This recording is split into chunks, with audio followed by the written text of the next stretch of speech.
Really don't have any new information with the missing person, Angela Armstrong. You know, a few days ago we asked the public to check the area, see if they saw her car parked anywhere. We haven't had any tips on that. No information has come in.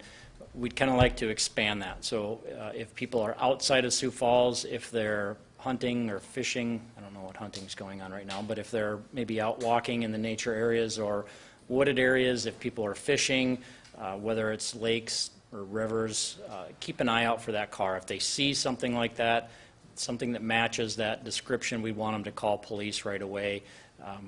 Again, we just don't have any information on where she's at, and obviously there's some concern. So we're exhausting all of the different ways that we have to try to track somebody down, and we just haven't come up with anything. So it's the hope that somebody will see at least that car somewhere, and then we can go from there and hopefully find her.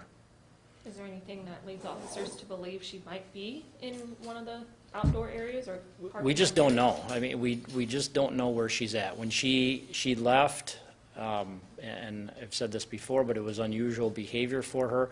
We don't have any indication where she may have gone. So we don't know if she stayed in Sioux Falls, if she left the city, if she's out in the country, or if she went to another state or even another city.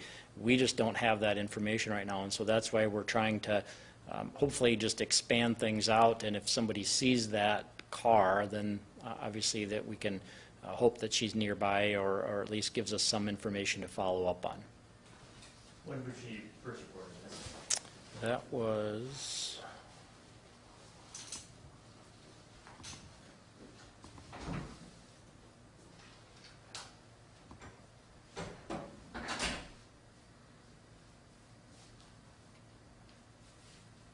June 3rd is when we had the report. How far are you guys expanding your search? Just kind of all surrounding, kind of surrounding suburbs? You know, I don't think there's any limit at this point to how far out we want to go.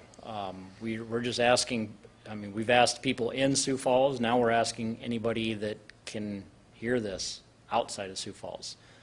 You know, it's still possible she may have a car parked somewhere in Sioux Falls and it just hasn't been found, just hasn't been reported yet, but we just want to get the word out to as many people as we can and really expand that out. And, you know, again, the hopes is we can just find her, make sure that she's okay.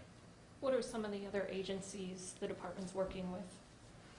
I don't have the specifics on that. I'd have to check with the detective. But, you know, in cases like this, we're reaching out to really anybody that can lend assistance. And the part, when we're dealing with an investigation like this where somebody just disappears, it makes it rather difficult. If we know that a person's in a certain jurisdiction, we'll reach out to that particular jurisdiction. But in this case, we don't know where she went. And so it's, I don't know that we can say that we're reaching out to specific ones, but there's different entities that we can work with.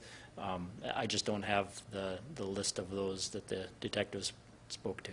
Has the department reached out across state lines as well? I believe so, but I don't know that for sure. I'd have to check with the detective. You know, again, I mean, it comes down to the fact that we just don't know. And that's one of the difficulties is you can't, I mean, it doesn't do any good to reach out to somebody from Iowa or Minnesota if we don't even know that she's there. You know, usually we're going to have some information or some indication that may be where a person was headed, and then we'd share that information. In this case, we don't know where she went. Could you give her a car description? Yeah, the car is a dark gray Chevy Traverse, and the South Dakota license plate 44ZW44. What was her age? She is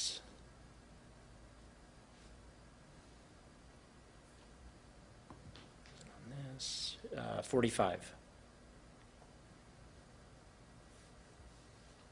A few readers have asked whether police have looked into trying to track her vehicle through like OnStar or a GPS system, or, you know, looking at whether there's been any usage of credit cards or anything lately. Well, I mean, I'm not going to go into the specific of what's done. OnStar, she didn't have it activated in this, and I know from past cases, they've got some very specific criteria that have to be met before they can activate it or disable it. We had a case years ago where we had a homicide suspect that was driving a vehicle, and when we got hold of OnStar, they would not tell us where it was. A homicide did not qualify for their criteria.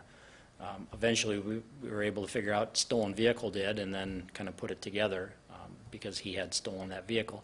Once we mentioned that it was a stolen vehicle, they gave us the information almost instantaneously. So they've got some very specific criteria that has to be met before they will, use any of their technology. But obviously, that's one of the things that we look at. Credit cards, cell phones, that's another thing we look at. And at this point, we've just exhausted all of the leads, and we just don't have any new information.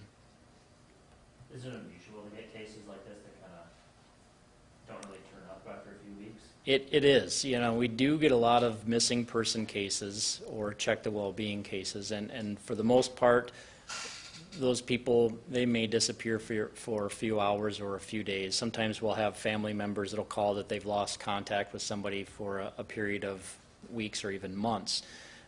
And certainly there's different cases where it could be unusual. Some people, I'll just say that they need a break, and they kind of disappear on their own, and then after a period of time they'll come back. Most of the missing people or check the well-being reports, we're able to find those and make sure that they're okay within, I'd say, within a day or 2 days. And so to have this go on for several weeks is very unusual, especially given the fact that the family members had said this was unusual to begin with, that she's not the type of person that just disappears.